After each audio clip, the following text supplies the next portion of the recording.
É com alegria, mais uma vez, que a gente tem essa oportunidade de estarmos juntos, trabalhando hoje, né, um pouco do repertório, né, e na companhia dessa pessoa maravilhosa, que é o professor Daniel, a quem eu deixo que ele os receba também nesse momento e comece a nossa temática de hoje. Obrigado, Joãozinho. Um ótimo dia para todos, uma ótima manhã de sábado. Fernando Henrique, feliz Dia dos Professores para você também. Sempre um prazer estar aqui para a gente conversar um pouquinho sobre redação.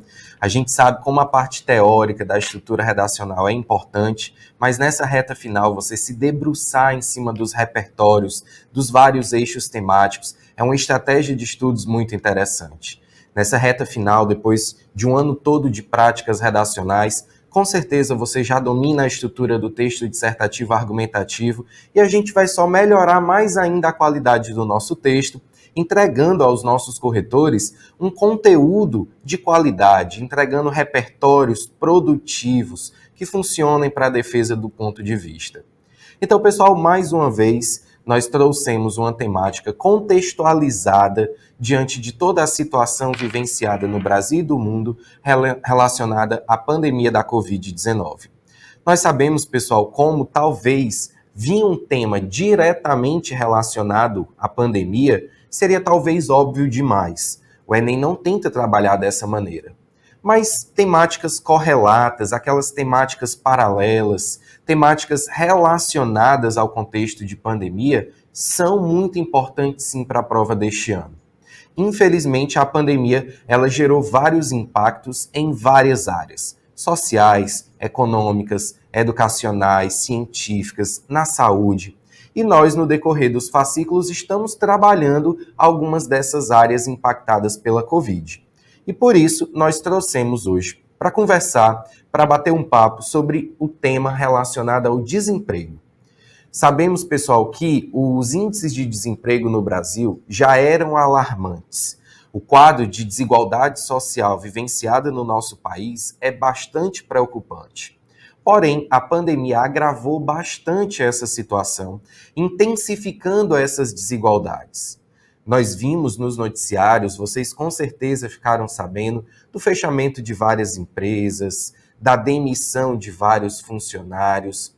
Então, aquilo que já era uma situação preocupante se tornou mais preocupante ainda, com projeções ainda assustadoras.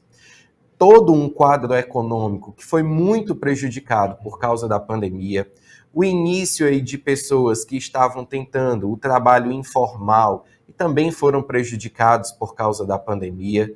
Nós sabemos que todo esse contexto foi muito perigoso. Então, é uma temática que não é fácil de discutir, pessoal. É uma temática muito ampla, que envolve muitos aspectos diferentes. É uma temática que dança ali entre o eixo social e o eixo econômico. Nós sabemos que o desemprego traz impactos sociais e impactos econômicos graves. Então, a grande dica para você fazer uma ótima redação relacionada a um tema difícil como esse, a um tema amplo como esse, é você se ater ao direcionamento do comando de proposta. Se o comando de proposta trouxer restrições, é interessante na hora de você selecionar os argumentos a discutir, seguir essas restrições, esses direcionamentos, para você acabar não ampliando demais a discussão e chegando a tangenciar o tema da sua redação. Então, nós propomos o seguinte comando de proposta para vocês: os desafios no combate ao desemprego em meio ao contexto de pandemia no Brasil. Veja, pessoal, que a primeira coisa que você tem que perceber é que o assunto mais amplo da redação, a temática principal proposta por esse tema, é o combate ao desemprego. E aí, sempre na tentativa de determinar o seu ponto de vista, para começar a basear a sua seleção argumentativa, você vai se perguntar: poxa, o combate ao desemprego é bom ou é ruim? Peraí, Daniel, combater o desemprego é bom, não é não? Ah, então eu vou usar aquela estrutura lá de tema positivo, defendendo o combate ao desemprego, selecionando os benefícios de combater o desemprego? Cuidado, pessoal. Nós estamos falando no decorrer dessas várias aulas que estamos tendo, no decorrer dos fascículos, nos quais nós comentamos os temas propostos na semana para os fascículos, que é muito importante você analisar o comando de proposta como um todo. Não adianta você se ater somente a uma parte dessa frase de comando. Todas as palavras que constituem o comando de proposta demonstram as expectativas da banca. E a sua redação precisa suprir essas expectativas seguindo o direcionamento proposto pelo tema. Então, o tema da sua redação não é sobre o combate ao desemprego. O tema é sobre os desafios no combate ao desemprego. Perceba que essa palavra desafios é uma palavra negativa.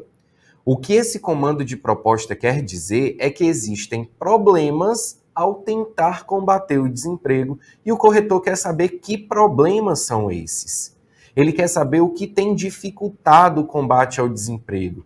Ele quer saber, então, por que o desemprego ainda continua tão alto no contexto brasileiro. E, Daniel, com sua permissão... Fica à vontade, João. E aí tem um detalhe importante também nesse comando, né? Desemprego é um problema antigo dentro da realidade dos países mais pobres, como o Brasil. Então, entra a segunda parte, que eu já vou me antecipar, que é o combate ao desemprego dentro de uma realidade presente. Algo Isso. que piorou, que é o quê? O momento da conjuntura de pandemia pela qual nós estamos passando. Mais uma restrição contextual desse tema, por se tratar de um tema muito amplo, como o Joãozinho estava dizendo. O tema desemprego é discutido no Brasil há vários anos e nós sabemos que no decorrer da história, diferentes causas ocasionaram o desemprego. Diferentes consequências prejudicaram o contexto social por causa do desemprego. Então, quando o comando de proposta traz essa restrição ao contexto de pandemia, nós vamos selecionar argumentos que ilustrem, que discutam o porquê de o desemprego ter aumentado tanto no contexto da pandemia. Vejam, pessoal, que a gente tenta sempre, quando propõe alguns temas para vocês, nos basearmos em estilos de comandos de propostas que o Enem já trabalhou. Nós já tivemos, então, no Enem, um tema sobre os desafios na formação educacional de surdos no Brasil. Veja como esse tema, que já foi cobrado no Enem, traz tantas restrições quanto esse que nós estamos apresentando. Se você pensar só na formação educacional de surdos, isso seria bom. Mas quando ele fala dos desafios nessa formação educacional, ele está trabalhando em cima de uma situação-problema, requer então que você analise o problema, que você problematize, que você justifique a existência do problema. E mais uma vez, houve uma outra restrição, porque ele não quer que você fale dos problemas da educação. Ele queria que você falasse dos problemas da educação de surdos. Então vejam que há 3 restrições, 3 direcionamentos no comando de proposta, muito parecido com esse que nós apresentamos aqui para vocês, com 3 restrições. A ideia, pessoal, é que quando isso acontece no comando de proposta, isso tem que ser respeitado. Isso é que vai nortear a sua escolha argumentativa. Então a gente sabe que o desemprego tem várias causas sociais e econômicas, mas você vai tentar discutir aquelas que estejam mais vinculadas ao contexto de pandemia. Nesse caso aqui, John, desse tema, eu queria que a gente tivesse um cuidado muito grande na hora de escolher os argumentos, pensando já em como você vai solucionar. Porque, pessoal, não adianta você, por exemplo, colocar a própria pandemia como causa do desemprego. É um contexto tão amplo quanto o próprio tema, iria dificultar bastante a sua vida na hora de solucionar, porque para solucionar o desemprego, você teria que solucionar a pandemia como um todo. E será que solucionando a pandemia como um todo, que é um problema mundial, a gente conseguiria realmente acabar com o desemprego? Então, tentem escolher argumentos que vocês saibam aprofundar, para os quais vocês tenham repertórios para ilustrar. E pensem também na hora de solucionar. Na hora do seu planejamento textual, pessoal, etapa essa que precede o rascunho. Antes de você fazer o rascunho do texto, você constrói a estrutura da sua redação. Eu gosto muito de enfatizar, João, os 3 verbos da competência 3, que é a que avalia o seu projeto de texto. Selecionar, relacionar e organizar. Essas 3 ações têm que ser feitas antes do rascunho. Antes do rascunho, a partir da interpretação do comando de proposta que nós acabamos de fazer, você seleciona os melhores argumentos. Você escolhe o que você vai discutir. Em uma redação de 30 linhas, não dá para falar sobre tudo. Então, tentem pensar naquela perspectiva de quantidade que nós estamos trabalhando. 2 causas, 2 desafios e 2 consequências para complementar aí a estratégia argumentativa. Essa quantidade é o suficiente para você conseguir, nos 2 desenvolvimentos, aprofundar os 2 desafios e trabalhar a relação causa e consequência nos 2 parágrafos. A ideia do relacionar é para você manter uma boa organização das ideias. Então, aquilo que você bota na introdução, você aprofunda no desenvolvimento e você soluciona na conclusão. Então, quando você pensar o argumento, você já pensa assim, poxa, eu sei aprofundar essa discussão? Eu tenho um repertório que ilustre esse argumento? Eu sei solucionar esse problema que eu estou querendo discutir? Com isso, você vai começando a pensar e a desenvolver a sua redação antes mesmo de colocá-la no papel. O organizar as ideias é de você, logo na introdução, já colocar os argumentos na ordem que eles serão discutidos. Porque, pessoal, o primeiro argumento apresentado na tese é discutido no primeiro desenvolvimento e recebe a primeira solução. O segundo argumento apresentado na tese é discutido no segundo desenvolvimento e recebe a segunda solução. Essa é uma organização estabelecida logo pela tese. Então, na introdução já, o corretor sabe se a sua redação tem um bom projeto de texto ou não.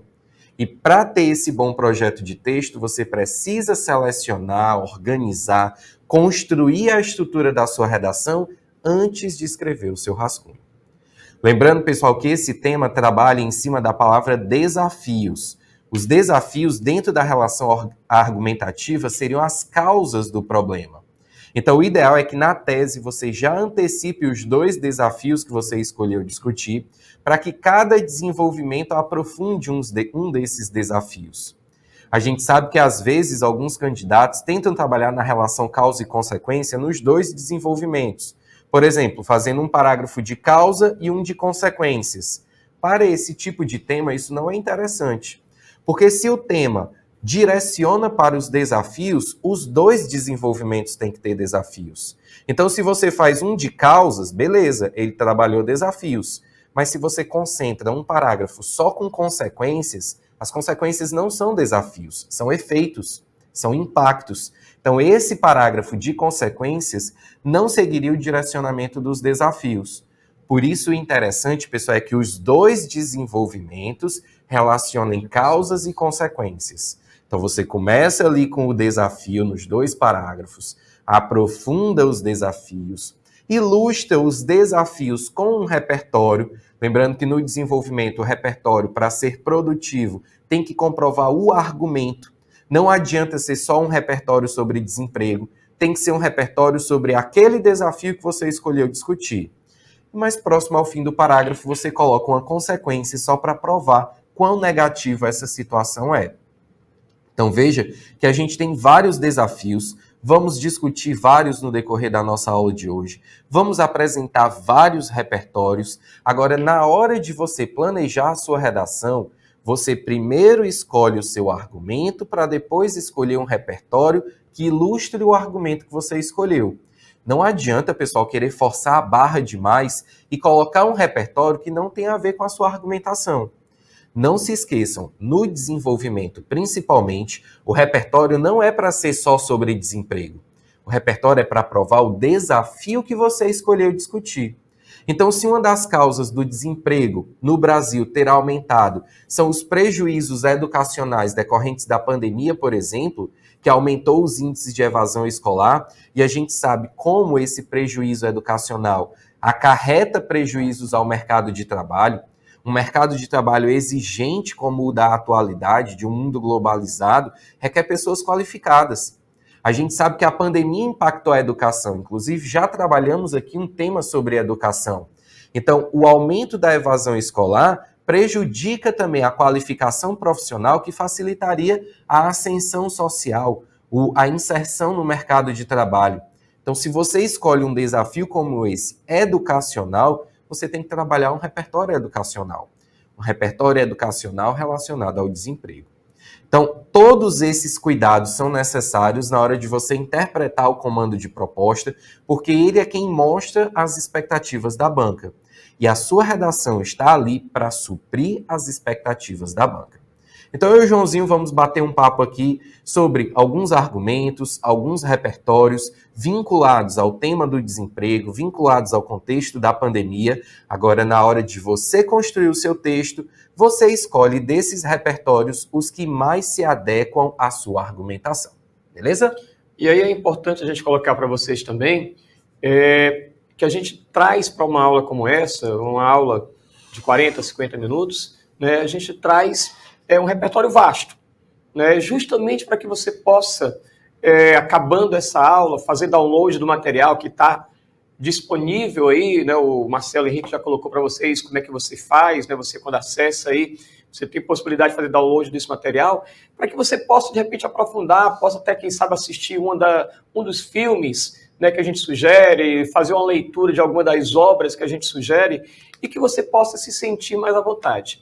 Então, provavelmente, certamente, a gente não vai conseguir falar de todo o repertório, mas fica esse material como se fosse um material a mais, para que você possa aprofundar mesmo ao término do nosso encontro. É interessante, João, só pegando esse gancho do que você falou, a maioria dos alunos acham que estudar redação é só fazer redação. Eu gosto sempre de mostrar a redação como uma disciplina como outra qualquer. Como é que você estimula os seus alunos a estudar filosofia? Estudando a teoria e depois fazendo questões, não é mesmo? Sim. Na redação é a mesma coisa, pessoal. A gente precisa estudar a teoria.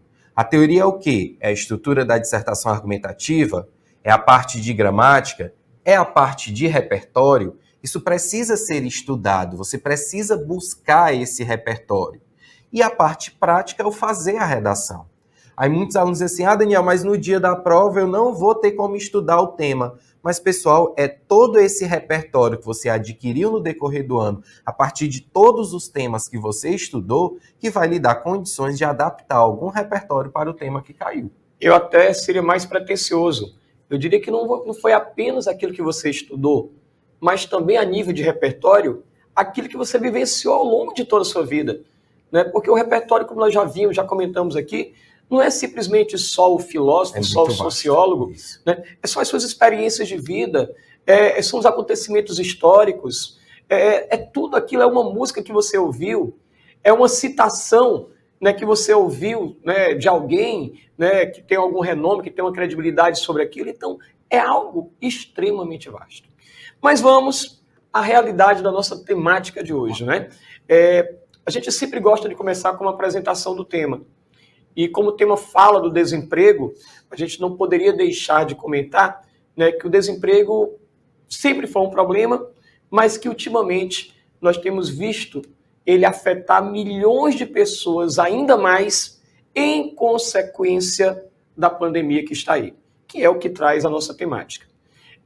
Organizações como a ONU, a Organização das Nações Unidas, como a OIT, a Organização Internacional do Trabalho, têm visto com muita preocupação o aumento, né, do número de pessoas desempregadas. Se já era alta em todo o mundo, agora, com o distanciamento que foi necessário em alguns países, com o fechamento do comércio, pelo menos durante aquele tempo que habitualmente ele funcionava, né, muita gente acabou precisando diminuir os postos de trabalho. E aí é importante a gente entender o que é que o dicionário fala sobre desemprego. Certo? Você poderia buscar no livro de sociologia, você poderia procurar no próprio Aurélio. Né? Ora, desemprego é o quê? A gente coloca aí, é a falta de emprego, é a situação em que parcela da força de trabalho não consegue obter uma ocupação. E aí quando a gente fala sobre essa parcela, diz respeito àqueles que de repente são deficientes, e aí está todo o preconceito, aos jovens que acabaram de ser lançados no mercado de trabalho, que não têm uma experiência e que também, né, não conseguem com facilidade. São aqueles que já têm uma idade avançada e que por conta disso são vistos como pessoas que não vão produzir mais tanto, ou mesmo aqueles que não têm uma devida qualificação. Então são muitas as formas que acabam acarretando nesse desemprego. A gente coloca aqui também para vocês, né, que é importante a gente levar em consideração algumas siglas, algumas informações. Por exemplo, a gente fala muito do PEA e do PEI, certo? O PEA está relacionada à população economicamente ativa. E o PEI, a população economicamente inativa. Isso diz respeito, né, às pessoas que já deveriam estar trabalhando, que têm idade, que tiraram carteira e que, no entanto, não estão conseguindo um trabalho. Ou, né, que tinham o seu trabalho e atualmente elas não estão conseguindo, estão buscando trabalhar na informalidade. Né? Então, o Instituto Brasileiro de Geografia e Estatística, por exemplo, ele acredita, né, que acima de 14 anos, né, quem não está trabalhando, né, e que poderia estar contribuindo com a família, né, já pode ser classificado como, né, inativo, como pessoas que poderiam estar rendendo algum tipo de função e que, no entanto, não consegue. Ainda segundo os dados oficiais, né, do IBGE, nós tivemos aí 489 mil pessoas que entraram na listagem dos desempregados, né, aproximadamente, né, 14 milhões 760 mil pessoas já estavam desocupadas, né, e que, em consequência da pandemia, essas quase 500 mil pessoas vieram a somar. Importante a gente dizer, né, que apesar de toda a dificuldade, né, que nós passamos na pandemia, a gente sabe que algumas iniciativas foram tentadas ser adotadas para atenuar, né, o problema do coronavírus. O grande, digamos assim, complicador é que muitas medidas, até de certo ponto assistencialistas, precisaram, até por uma questão econômica, serem também freadas. E o resultado, sem uma ajuda, sem nada, a coisa ficou ainda pior. Eu não sei como é que está a realidade de onde você está nos ouvindo aí pelo Brasil afora e, sobretudo, de Sobral. Mas aqui em Fortaleza, de onde nós falamos, a gente está andando hoje em Fortaleza e a cada esquina você tem um pedinte. Você tem uma pessoa pedindo e apresentando algum cartaz, alguma faixa, né, pedindo ajuda porque está com fome. Então, isso é um reflexo claro do desemprego, da situação em que nós estamos. Joãozinho, tu pode só voltar um pouquinho? Pois não, Daniel? Eu queria só fazer uma observação, John, em relação aos dados estatísticos como repertório. Sim, sim. A gente sabe como os dados estatísticos são uma ótima ferramenta argumentativa, porque comprovam muito bem o que está sendo discutido. Ali na introdução, ele poderia apresentar o contexto do desemprego, então é um ótimo tipo de repertório, mas a gente sabe como é difícil decorar os números, né? Não tem como a gente decorar números de vários temas diferentes. Então é interessante pensar, pessoal, que dá para você aproximar ali, ao invés de colocar 14 milhões 760 mil, você coloca só os 14 milhões, em torno de 14 milhões, mas lembrando de sempre colocar a fonte. No nosso material, a gente sempre se preocupa em colocar essa fonte, porque é o que torna o repertório legítimo. É você dando condições de o corretor, caso ele queira, verificar se esse repertório realmente existe. E os dados estatísticos são muito utilizados pelos elaboradores da prova como textos motivadores. Sim. Então, muitos alunos perguntam se podem retirar esses repertórios dos textos motivadores. Eu gosto de dizer que sempre é necessário cautela. Por quê? Porque você está tentando demonstrar para o corretor um conhecimento seu. Quando você pega um conhecimento da prova, aquilo ali não é seu, foi a prova quem lhe deu. Agora, claro, não copiando com as mesmas palavras, não há problemas desde que você apresente outros repertórios que sejam seus. Então, por exemplo, se você trabalhou o texto todo com 3 repertórios e os 3 são da prova, isso não demonstra que você tem conhecimento sobre o tema.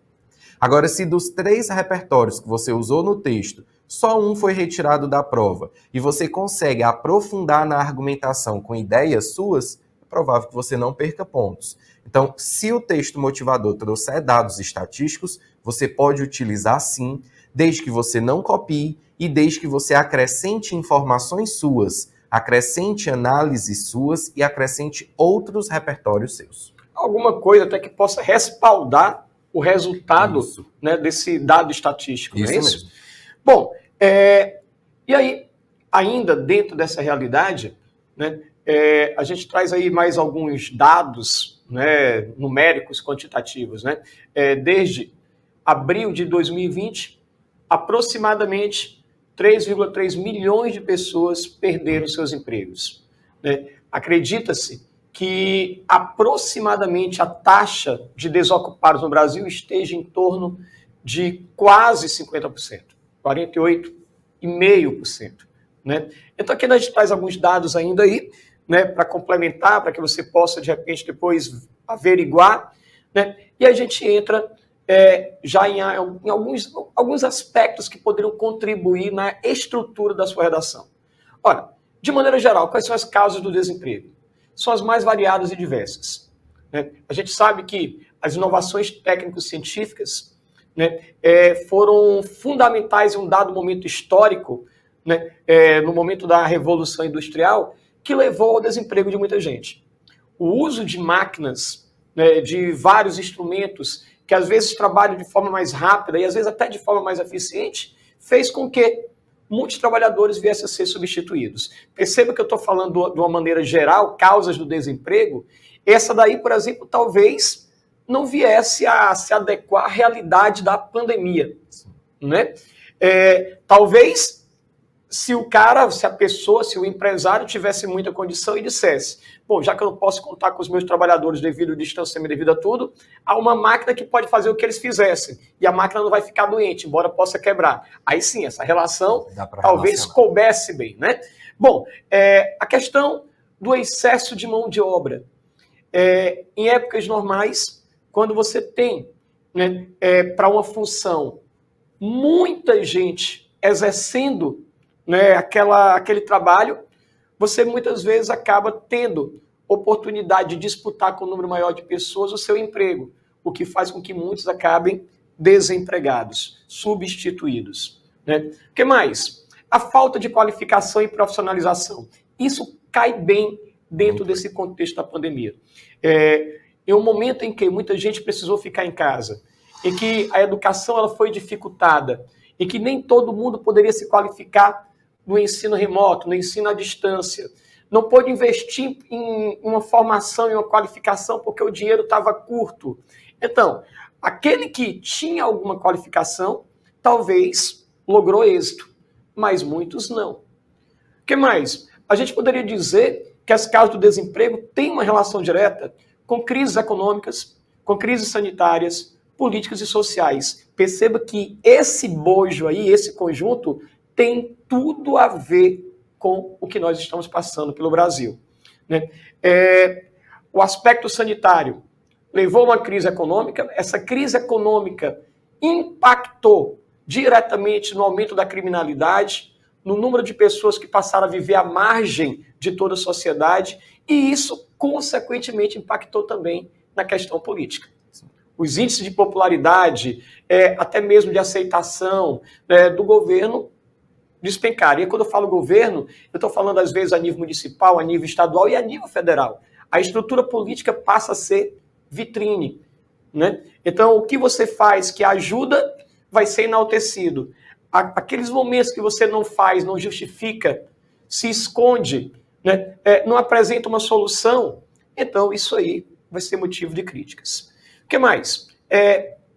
A redução de custos. Em momentos de crise, você não pode investir tanto, você nem investe na estrutura material e nem investe na estrutura pessoal. Resultado, você diminui funcionários, diminui a qualidade de serviço, então isso tudo gera também desemprego. E aqui eu não vou entrar muito nesse mérito, né? São aqueles momentos em que a gente acha que é professor de geografia também, né? Mas a gente trouxe um dado até da geografia, também ligado à sociologia, que são os tipos de desemprego. O desemprego estrutural, né? Quando há uma mudança na estrutura da sociedade, né? Em decorrência muitas vezes, né? da realidade econômica, como a gente falava, né? O desemprego sazonal, que acontece em algumas épocas do ano, a gente sabe, eu coloquei o exemplo aí das áreas agrícolas, né? Quando você está no período de chuvas e você tem uma vasta área para você plantar, ou mesmo para você colher, você tem mais empregos. Quando não, aquelas pessoas no período de estiagem, né? Quando você não tem o que plantar, quando a seca é muito grande, então essas pessoas ficam de fora do mercado, certo? A gente falou aqui um pouco sobre o desemprego conjuntural, que é o que a temática proposta pelo Daniel trazia, essa realidade, né, do desemprego mediante a situação de crise, de pandemia que a gente estava vivenciando.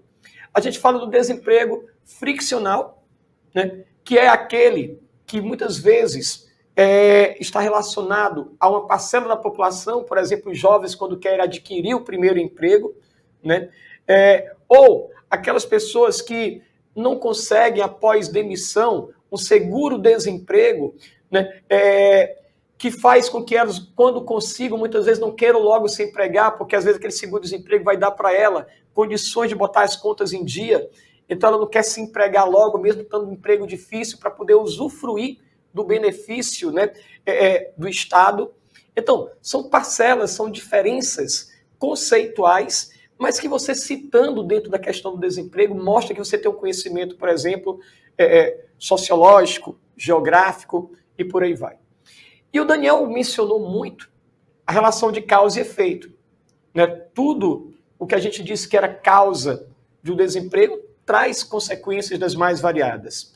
Então, dentre as consequências, a gente poderia citar aqui, né, que o desemprego leva à diminuição do consumo. Se você acaba não comprando, quem produz acaba tendo que produzir menos. Produzindo menos, você tem que demitir. Olha só o ciclo vicioso, né? O aumento das desigualdades sociais, certo? Se você não tem emprego, se você não tem de onde tirar o seu sustento, né, você muitas vezes vai apelar aos extremos, por exemplo, aos atos de violência. Houve um aumento da violência em todo o país, em consequência também do desemprego, certo? A questão da qualidade de vida, né? Se a gente está vivendo um momento de crise, se você não tem trabalho, né, se você tem filho pequeno, se você tem problemas de saúde, a sua qualidade de vida vai ser cada vez pior, certo? A gente vê pessoas se submetendo a todo tipo de trabalho, o que amplia a exploração, aquele tipo de trabalho análogo à escravidão, né? Inclusive, as denúncias de trabalho escravo aumentaram nesse período de pandemia. Aquela coisa do subemprego, a gente poderia citar aqui o que a gente está chamando muito no meio sociológico de uberização, né, de precariado, a situação precária do trabalhador que se submete a ganhar pouco, às vezes até a perder, mas tentando correr atrás de algum dinheiro, de algum sustento. Né? A gente poderia estar falando como consequência dos impactos psicológicos. A pessoa que não sabe como é que vai ser o dia da manhã, o que é que ela vai colocar à mesa para se sustentar e sustentar os filhos, né? A questão ainda dentro do impacto psicológico, da depressão, da ansiedade, certo? Aquela história de você estar muito preocupado em perder o seu emprego, que faz com que você não consiga vivenciar, né, o mínimo de prazer que ele hoje pode estar lhe ocasionando, certo? Então, o desemprego é também, ou melhor, se tornou também um problema de saúde pública. Né? Daniel, falar alguma coisa? Fica à vontade, João, fica à vontade. Beleza. E aí nós colocamos aqui também desafios dos mais diversos, certo? A gente não pode, quando a gente fala do desemprego, ignorar, né, que nós precisamos aperfeiçoar no nosso universo educacional o ensino em sala de aula de finanças, certo? Levar, né, as crianças, aos adolescentes, sobretudo, né, a buscar desde cedo, a conhecer um pouco mais como é que funciona a economia, até para que eles não gastem de forma fútil o pouco que a gente já tem, né? Essa coisa da escola desenvolver o conhecimento sobre o empreendedorismo. Muitas escolas já estão fazendo isso, né? Muitas iniciativas de governo já estão forçando a barra para que as escolas desenvolvam disciplinas, né, que o empreendedorismo esteja sendo citado, certo? Essa coisa de você ter que conviver, se adaptar à realidade do primeiro emprego, né? A gente sabe que a nossa legislação permite que o menor trabalhe, desde que no caráter de aprendiz, né? Na idade, se eu não me engano, entre 14, né, até os 16 anos, aquela história toda, tem uma quantidade de horas por semana, a pessoa tem que estar trabalhando, né? Então as escolas poderiam incentivar esse tipo de coisa também, né? Então, a gente coloca aqui alguns desafios importantes. É legal, João, como a gente consegue fazer até aquela relação com outros temas que a gente já trabalhou aqui, né? O tema da educação, a gente falou sobre as ideias do Yuval Harari, que tem tudo a ver com isso, né? Perfeitamente. Quando ele fala que o papel da escola hoje é o de tentar formar esses profissionais com competências que o mercado de trabalho exige. Então, tentar trabalhar ali a criticidade, a comunicação, tentar trabalhar ali a ideia de você conseguir, no meio de tantas informações, escolher as melhores. Então, as escolas, a educação também tem que se modificar para suprir essas exigências do mercado de trabalho e formar profissionais mais qualificados, né? E aí, em cima disso, tem um desafio que eu acho interessante colocar, que é a ilusão de muitos jovens hoje de achar que um diploma vai levá-lo a conseguir um emprego. Sim. Né? Então, eu digo que é uma ilusão porque há muitas faculdades que estão por aí que estão preocupados em ganhar o aluno e fazer com que ele pague a faculdade, que ela venha a existir, mas não estão preocupados se aquela profissão que eles estão oferecendo ainda é uma tendência de mercado. Porque nós temos, e há muitos estudos sobre isso, dizendo que muitas das profissões que estão aí vão desaparecer nos próximos anos. Então pode ser que o investimento que você esteja fazendo seja um investimento a fundo perdido. Você não venha a se beneficiar em nada. Né? Então a gente tem que pensar também na educação até sobre isso. Quais são as tendências do futuro? Né? Adequar o currículo às necessidades de uma sociedade. E aí a gente coloca, né, a formação prática, né, para que o indivíduo ele possa permanecer no emprego, a questão da profissionalização constante. Né? A gente às vezes acha que quando está empregado está tudo bom, não precisa mais estudar, não precisa mais se qualificar. Ilusão. Né? Quanto mais você está satisfeito com o trabalho, melhor você deveria investir na sua formação para que você continue galgando postos e melhorando, certo? E aí, quem é que poderia ser agente? Daniel, o que é que a gente chama de agente, né, dentro desse contexto redacional? Né? O agente é só o governo, o agente é a família, são instituições. Os agentes você vai utilizar principalmente lá na conclusão, quando você for propor a solução para o problema, em que você vai dizer quem vai solucionar o problema. Claro que a solução tem que estar diretamente relacionada à problematização. Então, se você faz uma problematização ali educacional, a sua solução tem que estar vinculada a esse problema educacional. E para isso, você pode utilizar agentes governamentais, que vão modificar aí a grade curricular, que vão investir em programas de qualificação, concursos profissionalizantes, e agentes sociais. Agentes sociais, que a gente chama, são as ONGs, é a família, é a mídia, é uma parte da população que se torna mais engajada sobre o assunto. Então, tanto os agentes governamentais quanto os sociais são pertinentes para uma boa solução. O único cuidado que você tem que ter é de vincular com o que você problematizou no desenvolvimento para ver essa relação entre as partes do texto. Então, eu entraria justamente na parte da intervenção. Na intervenção, exatamente. Beleza. Bom, e aí a gente entra naquela parte, né, do repertório propriamente dito. Né? O que é que a gente poderia citar? A gente colocou aqui uma série de argumentos. Eu comecei citando um documentário, né, recente, 2018, Dia do Progresso. É um documentário que aborda, né, várias questões problemáticas hoje no Brasil, dentre elas o aumento dos índices de desemprego e de trabalho informal. É um documentário em torno de 40 minutos, bem interessante, bem direto. Né? Você pode encontrar ele no YouTube, tá ok? Alguns filmes. Eu comecei citando um que foi muito falado nos últimos tempos. O filme Parasita, ganhou vários prêmios, inclusive Oscar, né, aquela coisa toda.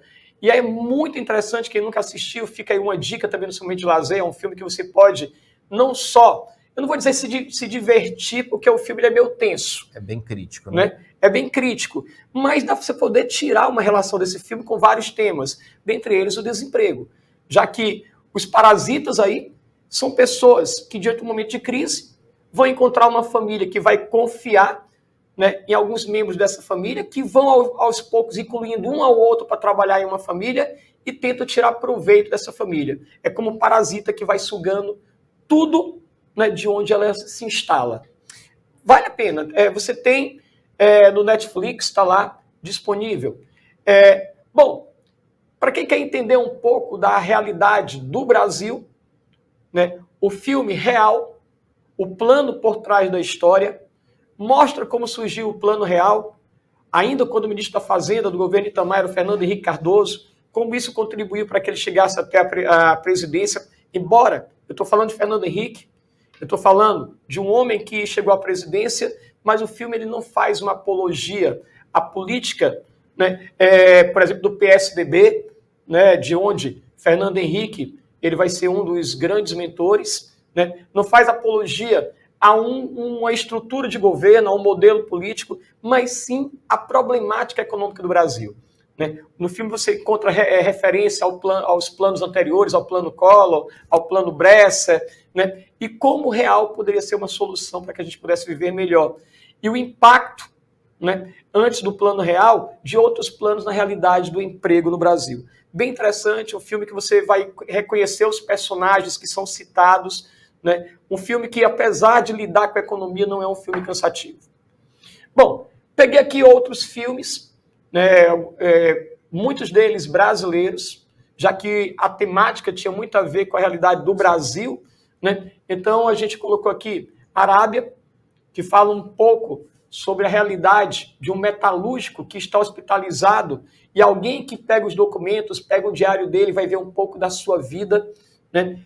Bem curioso para a gente poder entender a realidade das camadas mais carentes da nossa sociedade.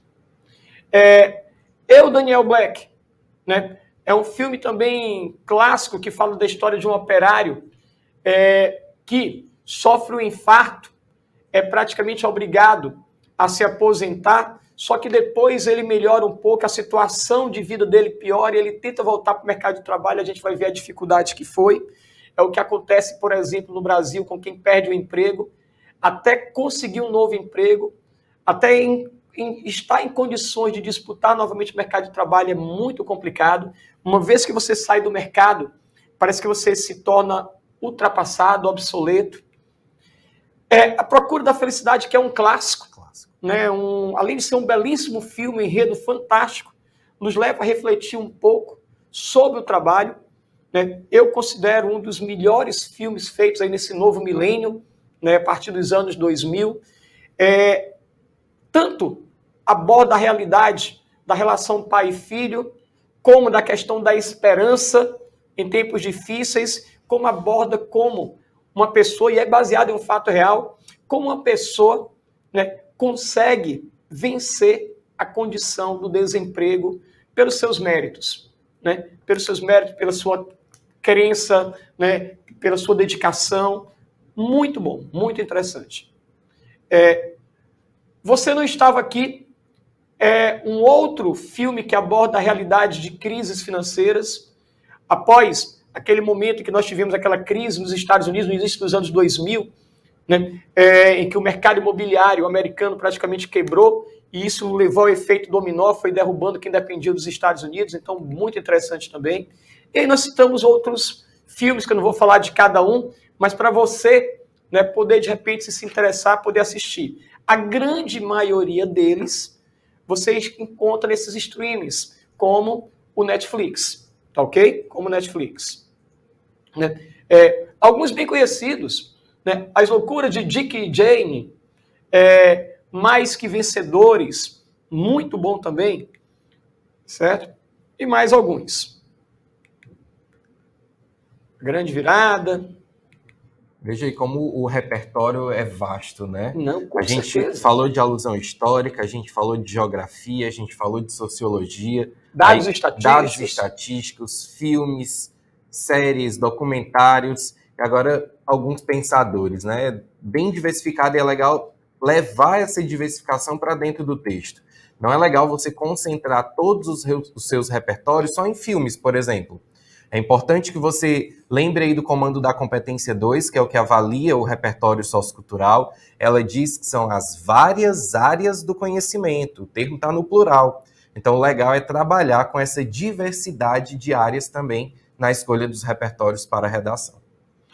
Eu acho muito interessante, aí citando agora um pouco do pensamento filosófico, sociológico, o pensamento de um sociólogo contemporâneo italiano, o Domenico De Masi. Eu tenho certeza que o Fernando Henrique aí, que também gosta dessa parte de humanas, já deva ter lido alguma coisinha sobre ele também. E o Domenico De Masi, ele faz uma análise muito crítica, colocando sempre o positivo e o negativo em tudo aquilo que ele aborda. Ele é bem neutro na maneira como ele coloca um pouco os problemas que ele aborda. E quando ele fala da questão do trabalho, ele nos leva a algumas reflexões interessantes. Ele cita que o trabalho sempre foi algo importante que distanciou camadas da população. Ele começa falando, por exemplo, da perspectiva do trabalho na Grécia, citando Péricles, um dos grandes governadores do mundo antigo, né? Um dos grandes líderes do mundo grego, e o pensamento de Aristóteles. Aristóteles dizia que cada pessoa, ao nascer, ela já tem que saber que a família, a sua origem, né, a sua condição já implica uma postura no mundo do trabalho. Não é como no sistema de castas, que você não tem condições de migrar de uma condição para outra, mas aquele que nasce numa família de guerreiros e se torna um guerreiro vai ter uma função na sociedade. Aquele que, infelizmente, né, é escravo, né, vai ter que fazer um trabalho mais pesado, porque alguém tem que trabalhar o pesado. Aqueles que, de repente, nasceram em uma condição melhor, mais abastada, né, tem que pensar a sociedade. E para você pensar nos problemas e em como resolver, você precisa do ócio. Você não pode estar fazendo tantas atividades. Aristóteles, ele era de uma família nobre, filho de um médico. Consequentemente, ele tinha o ócio para poder pensar a sociedade. Ele cita, por exemplo, a Revolução Industrial. O Domenico De Masi ele vai falar um pouco do Frederick Taylor, do Henry Ford, e o que é que ele vai dizer? Que trabalho não é necessariamente fonte de prazer, não. Trabalho não tem que ser bom, não. Mas o trabalho faz você ganhar dinheiro. E o dinheiro pode te possibilitar você a ter um lazer melhor, a usufruir de uma condição de vida melhor. Então, o trabalho tem que ser sofrido, mas o fruto do seu trabalho pode te levar ao lazer. Então, é muito interessante, porque a gente às vezes fica naquela história, que esse trabalho é ruim, que eu não vou me submeter a esse trabalho. Bom, o trabalho, ele é um degrau. Né? O trabalho, ele pode te dar uma experiência, ele pode te dar uma renda para que você possa almejar outros sonhos. Vamos lá. O Cortiço, aí estou entrando na tua seara, Daniel. O Cortiço, Aloysio de Azevedo. Pessoal, Aloysio de Azevedo ele é considerado um dos primeiros sociólogos brasileiros. João, como assim? Tu está falando um absurdo. Entenda, no final do século XIX, início do século XX, nós não tínhamos ainda sociologia no Brasil. Mas alguns autores, como Aloysio de Azevedo, escreveram obras que são um verdadeiro retrato de como a sociedade funcionava. E o Cortiço é um reflexo disso. Ele mostra a condição daquelas pessoas que estavam agora vivendo a alforria após o momento de escravidão, falando um pouco da história daquelas pessoas que migraram do Nordeste, fugindo das secas, e foram para as cidades grandes sem saber o que iriam encontrar, e como elas viviam. Muitas vezes em ambientes extremamente deteriorados, em que a condição de vida era muito difícil, né? E ali elas eram submetidas a todo tipo de realidade. Conviviam com a violência, conviviam com o vício de alguns, né? Com as desavenças, mas tudo na intenção de tocar a vida. Daniel, quer dizer alguma coisa? Está tudo tranquilo? É um ótimo repertório aí que mostra um pouco das desigualdades, né? Bacana. Muito bom. E é um livro clássico. A grande maioria de vocês foi obrigado a ler no ensino médio, né? Faz parte daqueles repertórios clássicos. Bom, peguei um livro mais atual, O Olho da Rua, era o Mar Bonfim, em que ele fala um pouco da história de um desempregado, né, que se vê, né, buscando uma nova colocação no mercado de trabalho, mas não consegue, em consequência do preconceito, em consequência da exclusão social. É incrível como aquela pessoa que já sofre com algum problema social acaba entrando num efeito dominó, uma coisa vai puxando a outra. Se você é pobre, já é complicado, não teve oportunidade de estudo. Se você é pobre e você é negro, aí já tinha a complicação da pobreza. Aí, como um racismo muitas vezes não assumido, a coisa dificulta. Se você é pobre, negro, deficiente, aí já entra uma outra complicação. Então, você começa a ver a realidade do desemprego abordado, né, por diversas óticas de quem está à margem da sociedade. Bom, peguei aqui música.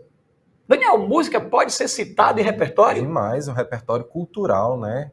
Muito interessante, sim. E aí, eu citei aqui algumas músicas, algumas eu sei que não é da geração de muitos dos que estão agora nos assistindo, nos ouvindo, mas eu peguei música de trabalho do Legião Urbana, né, que mostra um pouco da importância social do trabalho para uma mudança da sociedade. Eu coloquei até um linkzinho aí, né, que tem um vídeo no YouTube fantástico a partir, né, dessa música. Peguei uma música de Gonzaguinha, um clássico, Guerreiro Menino. E sem o seu trabalho, o homem não tem honra. E sem a sua honra, se morre, se mata. Né? Então, associando o trabalho à dignidade. Fantástico, Gonzaguinha. Né? Dança do Desemprego, de Gabriel Pensador, um rap onde ele coloca um pouco a realidade cruel pela qual passam muitos brasileiros, né, já há muito tempo. E Renato Russo, né, em um de seus últimos álbuns, ele escreveu Solo Desemprego, certo? Se eu não me engano, é do álbum 29. Né? Bom, e aí peguei dois repertórios históricos, duas alusões históricas referentes à questão do desemprego. A Revolução Industrial, né? Então a gente sabe que com as revoluções industriais nós passamos a ter uma melhora na qualidade de vida de muitos, mas outros acabaram entrando num processo também sem volta de pobreza. Sobretudo com a segunda Revolução Industrial, muita gente deixou o campo em busca de conseguir uma oportunidade nas grandes metrópoles e não conseguiram. Saíram do campo e ficaram à margem da sociedade. Então a gente pode, a partir da Revolução Industrial, encontrar vários argumentos nos modelos fabris, no Taylorismo, no Fordismo, no Toyotismo, para poder explicar um pouco essa questão do impacto da máquina na vida, né, do homem.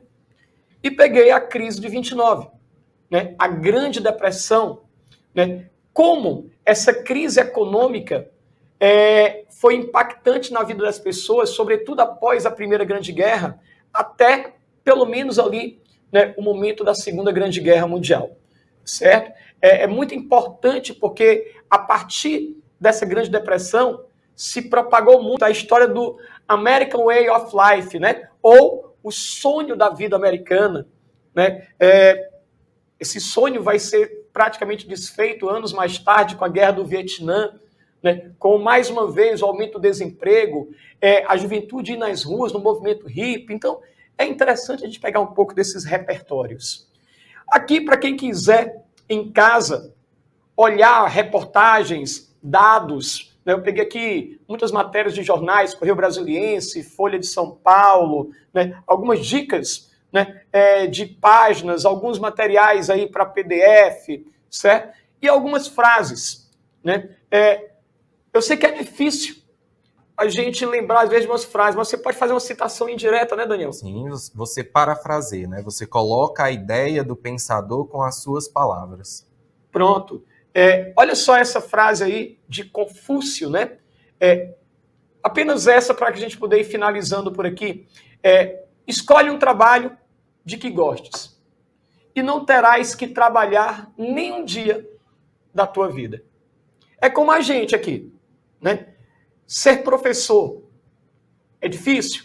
É reconhecido? A gente sabe que muitas vezes não. Mas aquele que se entrega à educação Fernando Henrique sabe muito bem o que é isso, o Daniel, que está aqui também, sabe que a gente muitas vezes se sacrifica por um sonho. E esse sonho é um sonho amplo, de ver uma sociedade mais igualitária, uma sociedade mais justa, né? Que a gente possa contribuir desde a base, né, até a fase adulta, porque a gente nunca deixa de estudar. Nesse grande livro da vida, nós somos eternos professores e também eternos aprendizes. E não haverá nunca nenhuma mudança na sociedade se não houver investimentos em educação. Desta forma, eu vou me despedindo por aqui e deixando, né, o Daniel finalizando, né? Só para você que está em casa aí, algumas charges aí que muitas vezes servem de textos motivadores. Daniel, é com você, meu irmão. John, excelente. A gente viu como é um tema um pouco complicado por ser muito vasto, por ser muito amplo, mas os textos motivadores e o próprio comando de proposta deram direcionamentos importantes para a escolha argumentativa. A gente viu vários repertórios que se encaixam aí nesses argumentos que a gente discutiu no decorrer da aula. Então, eu acho que agora a gente tem condições de, quem sabe, tentar fazer esse texto para você também treinar essa parte prática, tendo o repertório em mãos, tentar construir a sua redação e adequar essas ideias que a gente apresentou aí no decorrer da aula. Então, excelente. Essa parte teórica é muito importante, a gente precisa se expor a temas difíceis, a gente precisa se expor a esses temas amplos e a gente precisa trabalhar também na parte prática. A redação é isso, é vincular teoria e prática.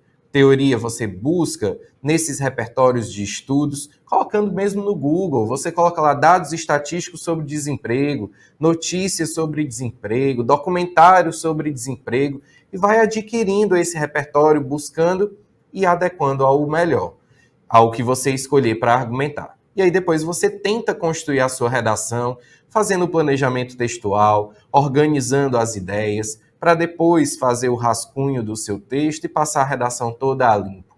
Não esquecendo de trabalhar também a parte gramatical, para você ter ali uma boa nota na competência 1, que é a competência gramatical, na competência 4, que é a competência coesiva, que eu gosto de dizer que também é gramatical, porque esses termos conectores são termos gramaticais. Então, não deixem só na teoria. Não fiquem só nessa análise que a gente faz nas aulas. Busquem fazer essas redações. Semanalmente, no FB Online, você tem um tema de redação disponível no fascículo. No próprio fascículo de linguagens, a gente tem outro tema de redação. Nos temas semanais que nós propomos nos fascículos, a gente grava um vídeo comentando o tema. Então é importante que a partir dessa teoria que você adquire, você busque também a parte prática. Daniel, com a sua licença, antes do Fernando Henrique aí, finalizar os trabalhos dessa manhã, ele começou aqui um pouco sobre o Filosofop no início, então deixa eu dizer aqui para o pessoal que está nos vendo, nos ouvindo também, que nós estamos com outro podcast que tem tudo a ver com a sua área também, que é o Repertório FB. Se você procurar aí nos podcasts Repertório FB, nós temos aí alguns programas onde a gente fala sobre repertório, sugere para alguns temas, repertórios também para que você possa se enriquecer quando da elaboração da sua redação. É isso. Excelente, excelente.